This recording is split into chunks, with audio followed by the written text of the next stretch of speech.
बिस्मिल्लाहिर्रहमानिर्रहीम। अस्सलाम वालेकुम दोस्तों। उस रात वो मुश्किल से 2-3 घंटे सो सकी थी। फिर फजर की अजान से पहले तैयार होकर वो डिप्लोमेटिक इनक्लेव पहुंच गई, क्योंकि खदीजा राना की बार बार कॉल आ रही थी। शुक्र है आप आ गई। खदीजा उसे बाहर ही मिल गई थी।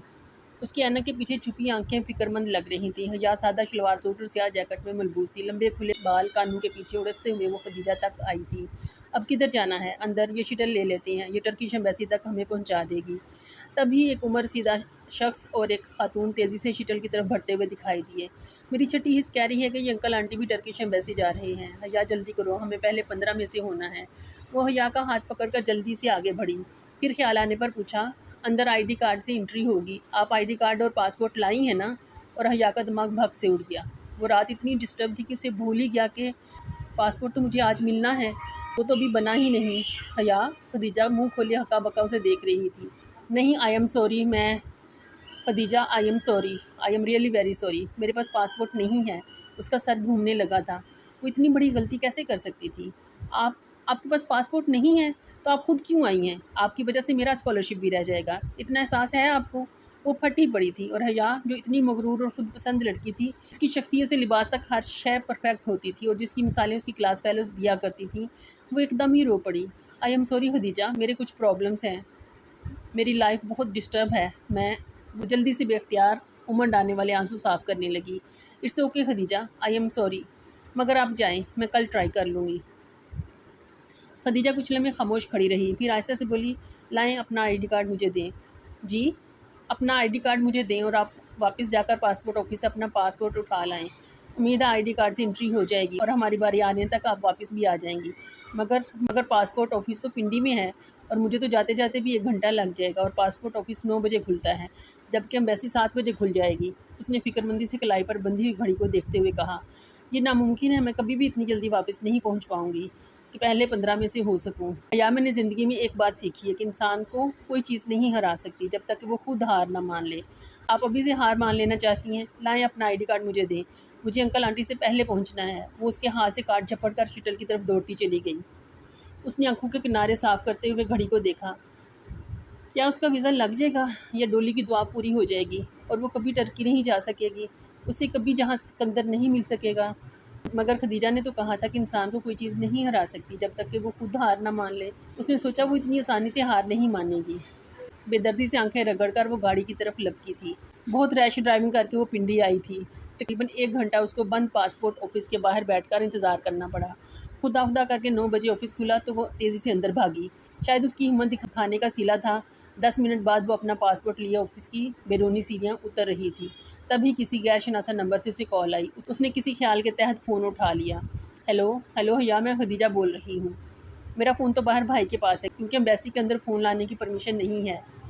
एम्बेसी के गार्ड से फ़ोन लेकर 100 मिन्नतें करके आपको फ़ोन कर रही हूँ। वो एक ही सांस में तेज़ तेज़ बोले गई, आप किधर हैं?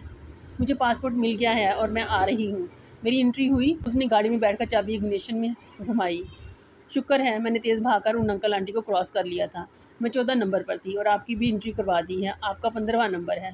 ओ अल्लाह का शुक्र है। लेकिन उन्होंने अंकल आंटी को भी रोक रखा है। अगर आप ना आई तो उनका इंटरव्यू हो जाएगा और वो आंटी मुसलसल तस्बीह पढ़ रही हैं। या आप जल्दी करें, मैं आ रही हूँ बस। अभी ऑफिस टाइम है ना, इसलिए ट्रैफिक बहुत हैवी है। बस जल्दी से आ जाएं। ये बार बार पूछ रहे हैं कि मेरी दूसरी साथी किधर है। बस थोड़ी देर और। उसने एक्सीलेटर पर दबाव बढ़ा दिया। ट्रैक हस्बे मामूल फंसा हुआ था। बेपना रश, हार्न का शोर, बंद सिग्नल, फंसी हुई गाड़ियाँ। वो बार बार फिक्रमंदी से कलाई पर बंदी घड़ी देखती और फिर सुस्त रवि से चलते ट्रैफिक को। वो मुश्किल मरी रोड से निकल पाई तो सुकून का सांस लिया। मामूल की चेकिंग के बाद वो 11 बजे उस ओपन एयर लॉन्ज में पहुंच चुकी थी जहां खदीजा राना बैठी थी। तुर्क रक्स, मखसूस तुर्क ब्लू आई और तुर्की के नक्शों से वो लॉन्च सजाया गया था। खदीजा एक सोफे पर मुंतज़िर परेशान बैठी थी। उसे देखते ही उठ खड़ी हुई। शुक्र है आप आ गई हैं। या उन्होंने सबके इंटरव्यू रोक रखे हैं, पहले हमारा इंटरव्यू होगा। अच्छा, मगर क्यों? लेकिन क्यों का जवाब सुनने का भी वक्त नहीं था और फिर उनको इंटरव्यू के लिए कॉल कर लिया गया। वो खुश शक्ल सा तुर्क डिप्लोमेट उनके इंतज़ार में बैठा था। वो खदीजा के आगे चलती हुई सामने हुई और अपनी फ़ाइल शीशे की खिड़की के सुराख से अंदर कर दी। उसका दिल ज़ोर ज़ोर से धड़क रहा था। अगर उसका वीज़ा मुस्तरद हो गया तो? उस ऑफ़िसर ने उनकी फ़ाइलें उठाईं, उनसे फ़ॉर्म निकाले और फ़ाइलें वापस बंद करके रख दीं। अगर उसने वीज़ा देना होता तो उनसे इंटरव्यू करता, कुछ तो करता, कुछ तो सवाल जवाब करता। मगर वो बस सरसरी सा फॉर्म देख रहा था। तो क्या वाकई उसका वीज़ा मुस्तरद होने लगा है? फॉर्म पर एक निगाह डालकर उसने सर उठाया और संजीदगी से इन दोनों को देखा, जो बिना पलके झपके सांस रोके उसको देख रही थी। आप किधर थीं? मैं इतने दिनों से आपका वेट कर रहा था। उसने साथ ही मेज़ पर रखा हुआ एक कागज़ उठाया। मुझे सबांजी यूनिवर्सिटी ने ये लिस्ट भिजवाई थी। इसमें आपके नाम हैं ताकि मैं आपका वीज़ा लगा दूँ। खैर, वीज़ा कल तक स्टैम्प हो जाएगा। आप में से कोई एक का लाकर दोनों पासपोर्ट ले जाइएगा शाम 4 बजे तक। राइट राइट फरते जज्बात से उनकी आवाज़ नहीं निकल रही थी। दिल यूँ धड़क रहा था कि जैसे अभी सीना तोड़कर बाहर आ जाएगा। वो जैसे ही उसके ऑफिस से निकली एक साथ ही रुक गई और एक दूसरे को देखा। आई एम सॉरी हया, आई एम सॉरी खदीजा। बेशक वक्त उन दोनों के लबों से यही निकला था। फिर वो दोनों हंसते हुए एक दूसरे के गले लग गई। बिलाखिर उसे यकीन आ ही गया कि वो वाकई तुर्की जा रही है, वो भी पूरे 5 माह के लिए। वो तुर्की जहाँ वो रहता है, वो जो हमेशा उसके दिल के साथ रहा करता था। वेलकम मी ओसबांजी। भाई तो चले गए थे मुझे छोड़कर। मैं आपके सेल से उनको कॉल कर लूँ कि वो मुझे पिक कर लें? खदीजा राना ने परेशानी ज़ाहिर की तो उसने मुस्कुराते हुए सर झटका। नो प्रॉब्लम, मैं आपको ड्रॉप कर दूँगी खदीजा। आप मुझे दीजिए और तुम कह सकती हैं। श्योर। उसने पार्किंग में खड़ी गाड़ी का लॉक खोला। मुझे जिना सुपर तक जाना है। यूँ ना करें कुछ शॉपिंग कर लें? आपने भी तो कुछ ख़रीदना होगा खदीजा। उसकी ताकीद के बावजूद वो तकल्लुफ़ ख़त्म न कर सकी। स्वेटर्स लेने हैं, वहाँ बहुत सर्दी होगी। फिर वहीं चलते हैं। साइनोशोर के बिलमुकाबल चबूतरा खाली था, मगर दिन के वक्त वो इतना वीरान नहीं लग रहा था जितना पिछली रात था। और वो सर झटक कर आगे बढ़ गई। ओह, निडल मिशनर्स पर सेल लगी हुई है, आएँ कुछ देख लेते हैं। वो काफ़ी दिनों से सोच रही थी कि यहाँ से कोई अच्छा सा शर्ट पीस ले लें, और आज तो सेल भी लगी हुई थी। वो और खदीजा आगे पीछे शीशे का दरवाज़ा अंदर धकेल कर दाखिल हो गई। शॉप के अंदर वही मखसूस सा माहौल था। हीटर की गर्मी और बाहर की खुनकी का मिला जुला तासुर। जर्द स्पॉटलाइट्स से चमकती छत और हर तरफ शो केसेस पर फैले कढ़ाई वाले कपड़े। वो महव सी स्टैंड पर लगे हुए नमूने देखती आहिस्ता आहिस्ता कदम आगे बढ़ा रही थी। सामने वर्क टेबल थी जिसके पीछे खड़ा मुस्ताद सेल्समैन उसे देखकर फ़ौरन मुतवज्जो हुआ था। जी मैम, ये पिंक वाला दिखाएं जिस पर वाइट एम्ब्रॉयडरी है। उसने उंगली से पीछे रोल किए हुए थान की तरफ इशारा किया। सेल्समैन ने गर्दन फेरकर कहा, मैम ये मैंने सामने लगा रखा है, ये सामने ही पड़ा है। वो उससे चंद फीट बाएं जानिब इशारा कर रहा था जहाँ एक फैमिली खड़ी इस कपड़े का मुआयना कर रही थी। वो थैंक्स। चंद कदम चलकर बाएं जानिब आई जहाँ मेज़ पर वो खूबसूरत कढ़ाई वाला शर्ट पीस फैला हुआ था। हया के बिल्कुल बाईं जानिब एक नौजवान सर झुकाए कपड़े को हाथ से मसलकर चेक कर रहा था। उसके साथ एक नफीस मोमर सी खातून और एक कम उम्र ऊंची पोनी टेल वाली लड़की खड़ी थी। मम्मी ये पिंक वाला ले लेते हैं, सानिया भाभी का कॉम्प्लेक्शन फेयर है, उन पर यह सूट करेगा। क्यों भाई? अब वो नौजवान की राय मांग रही थी। हया ना चाहते हुए भी उनकी तरफ मुतवज्जो हुई। उसे बस यही जल्दी थी कि अब वो नौजवान इस कपड़े को छोड़े और वो इसे देख पाए। उस वक्त भी गुलाबी शर्ट का कपड़ा उस शख्स के हाथ में था। उसने उसे हाथ में यूं पकड़ा हुआ था कि उसकी हथेली वाली साइड ऊपर थी। हया उसके हाथ में पकड़े हुए कपड़े को देख रही थी। फौरन उसकी निगाहें कपड़े से उस शख्स की कलाई पर फिसलती गईं। वो बुरी तरह चौंकी। उसकी कलाई पर कांटे का सुर्ख गुलाबी निशान था, जैसे जला हो या कोई बर्थ मार्क। वो उसके साथ ही खड़ा था, गुलाबी कपड़े को हाथ में मसलकर चेक करता हुआ। वो मुकम्मल तौर पर अपनी फैमिली की तरफ मुतवज्जो था। वो यहाँ से उसका नीम रुख ही देख सकती थी। वो दराज कद था, रंग साफ और आंखों पर फ्रेमलेस ग्लासेस थे। चेहरे पर मुतानत और संजीदगी थी। जीन्स और जैकेट में मलबूस वो अच्छा खासा स्मार्ट नौजवान लग रहा था। हया ने दोबारा उसके हाथ को देखा जिसमें उसने कपड़ा पकड़ रखा था। उसी पल उसकी बहन ने वो कपड़ा नरमी से अपनी तरफ खींचा। गुलाबी रेशम उसके हाथ से फिसल गया। अब उसकी उंगलियां सामने थीं, जिनकी ऊपरी पोरों की कुदरती लकीर पर भूरी सी लकीर पड़ी हुई थी। उसे बेख्तियार शीशे में आई वो उंगलियां याद आ गई। बहुत एहतियात से उसने इधर उधर देखा। खदीजा कदरे फासले पर खड़ी डिमी का लिबास देख रही थी। आसपास कोई उसके जानने वाला नहीं था। यकीनन वो यहाँ तमाशा कर सकती थी। पिंकी, उसने दानिस्ता करीब खड़े नौजवान की तरफ चेहरा करके बुलंद आवाज़ से पुकारा। वो अपनी बहन के सिमत देख रहा था। उसने शायद सुना नहीं, अलबत्ता उसकी बहन हया को अपनी तरफ मुतवज्जो देखकर कुछ बोलते बोलते रुक गई थी। पिंकी, उसने ज़रा ज़ोरदार आवाज़ में कहा। कम उम्र लड़की ने नासमझी से उसे देखा। उसकी वालदा भी बेटी की निगाह का ताकुब करते हुए उसकी तरफ देखने लगी थी। उन दोनों को यूं रुक कर हया को देखने की वजह से नौजवान ने भी उसकी तरफ गर्दन मोड़ी।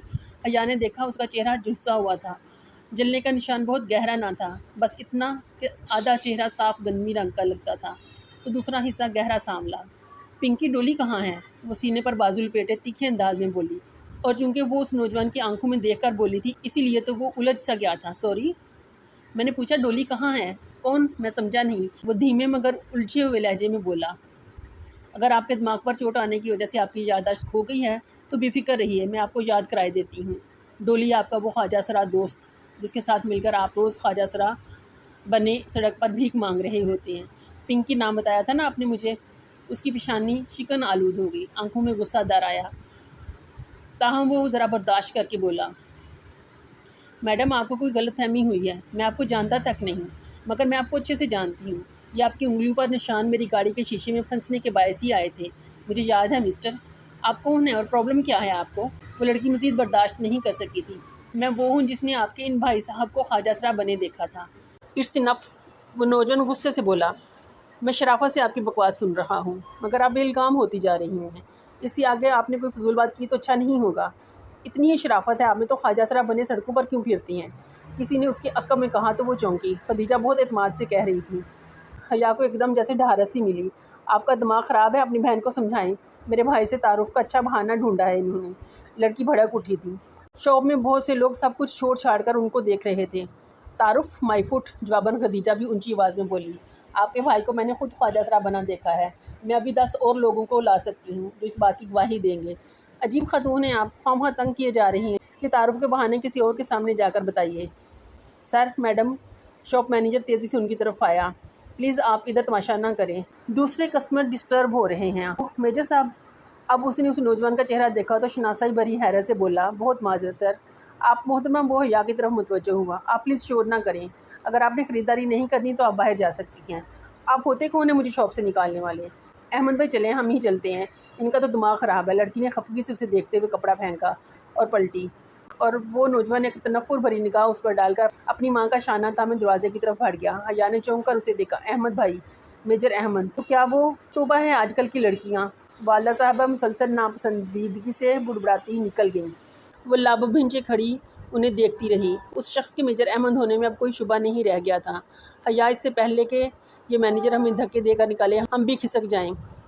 डीजे ने उसके करीब सरगोशी की तो वो चौंकी, फिर सर झटक कर आगे बढ़ गई। बाहर खुली फ़ज़ा में आकर उसने बेख्तियार कहा था, थैंक यू डीजे। और ये पहली बात है जब उसने खदीजा को इसके मारूफ नाम से पुकारा था।